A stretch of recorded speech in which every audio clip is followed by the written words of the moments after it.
কচু বাটা। কচু বাটা আমি আমার জীবনে কোনো দিন খাই নাই। আর আমি কখনো শুনিও নাই কেউ আমার সামনে এসে গল্প করছে যে আজকে কচু বাটা দিয়ে ভাত খাইলাম হাবিজাবি।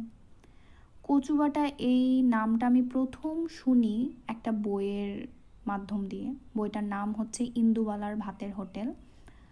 আর এই বইটার প্রতিটা অধ্যায়ের নামই ছিল খাবারের নাম দিয়ে।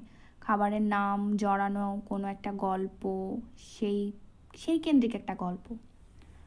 তো এই কচু বাটাটা তখন থেকে আমার মনে হচ্ছিল যে আমি খাবো, কিন্তু আমার বাসায় কেউ তো জানে না রেসিপিটা। ইউটিউব দেখে আমার এই রেসিপিটা করা, কিভাবে কি করতে হবে না করতে হবে। আমি এটা নিঃসন্দেহে বলতে পারবো যে এই কচু বাটা দিয়ে কেউ এক গামলা ভাত খাইয়ে ফেলতে পারবে।